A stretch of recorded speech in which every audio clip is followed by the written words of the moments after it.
A local emergency was declared and 10-hour curfew was issued in parts of downtown Los Angeles as anti-Trump immigration policy protests continue to rage.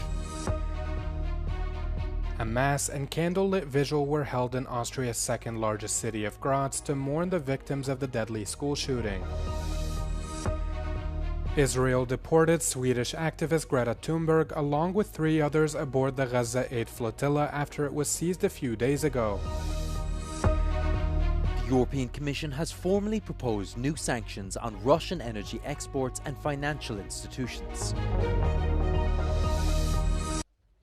Los Angeles Mayor Karen Bass declared a local emergency and issued a 10-hour curfew in an effort to stop vandalism and looting amid the unfolding chaos.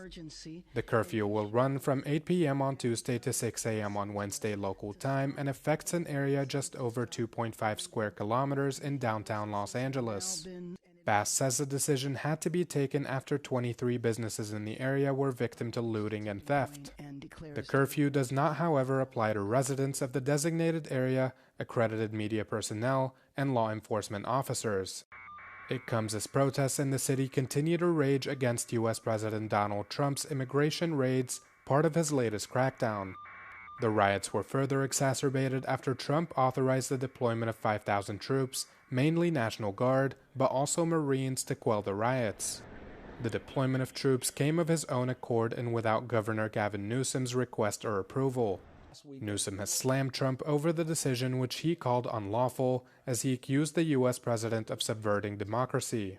He also warned other states that California is the start, but not the end of Trump's growing authoritarianism.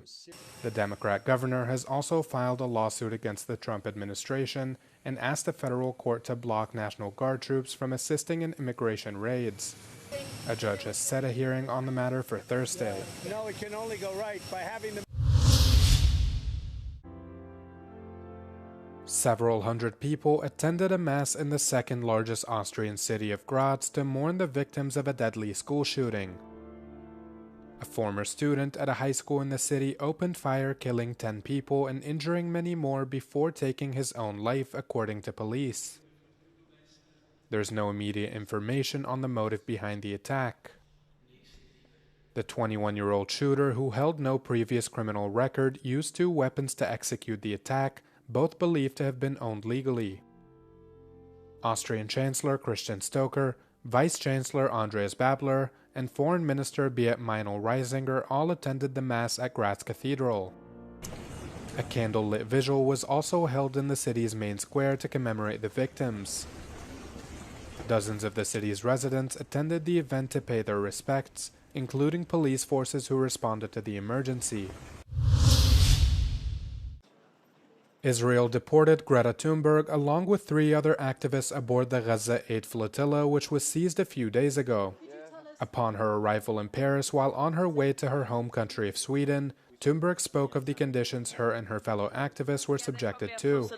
But the 22-year-old, who boasts an impressive 20 million following between social media platforms, Instagram and X, said the seizure of the ship was not the primary crime Israel committed. The real story is that there is a genocide going on in Gaza and a systematic starvation following the siege and blockade now, which is leading to food, medicine, water that are desperately needed to get into Gaza is prevented from doing so. Israel rejects Thunberg's claims of poor treatment, adding that the entire trip was nothing more than a gimmick. Greta, persona non grata, received food and good treatment. Israel acted in a peaceful manner. I want to be clear, this persona non grata will not be allowed to stay in Israel.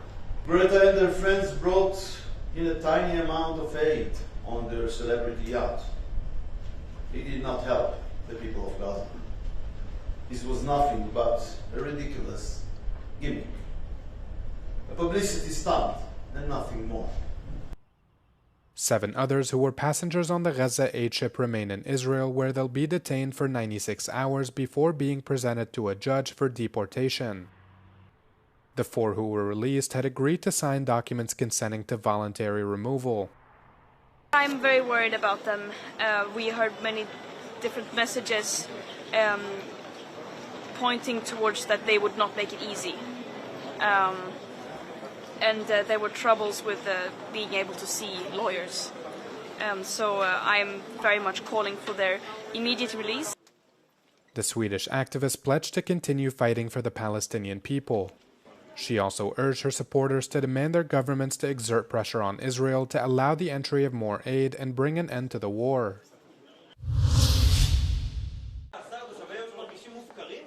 The United Kingdom will impose sanctions on far-right Israeli ministers Bezalel Smotrich and Itamar Ben-Gvir.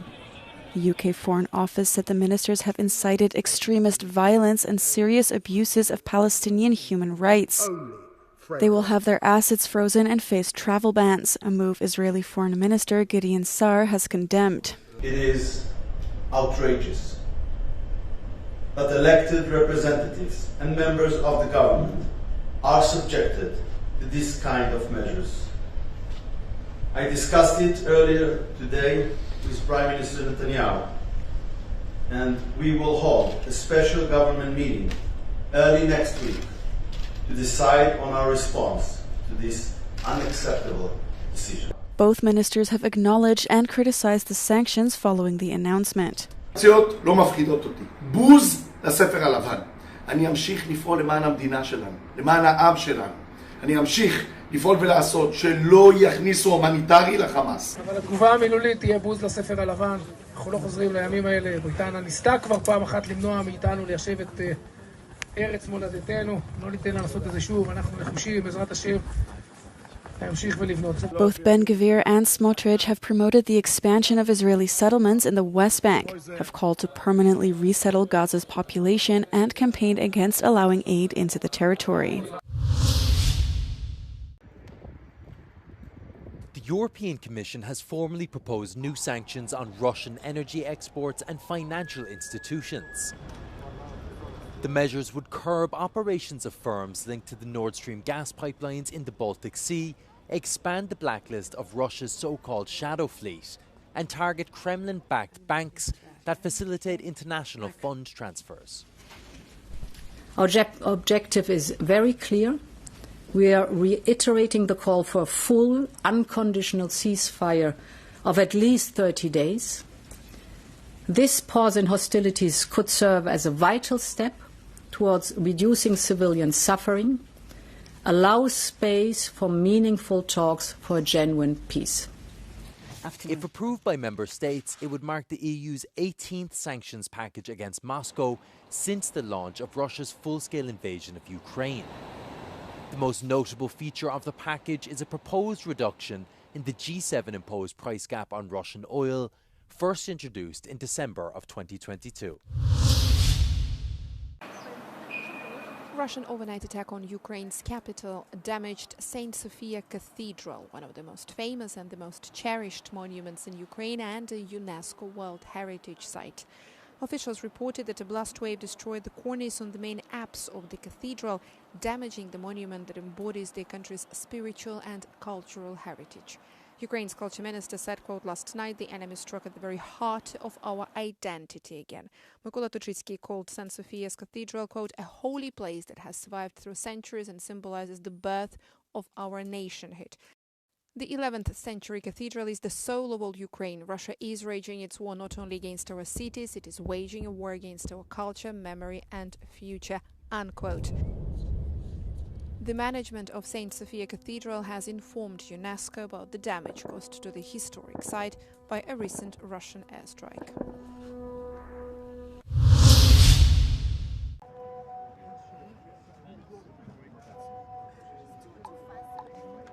The European debate on minors' access to social networks has begun.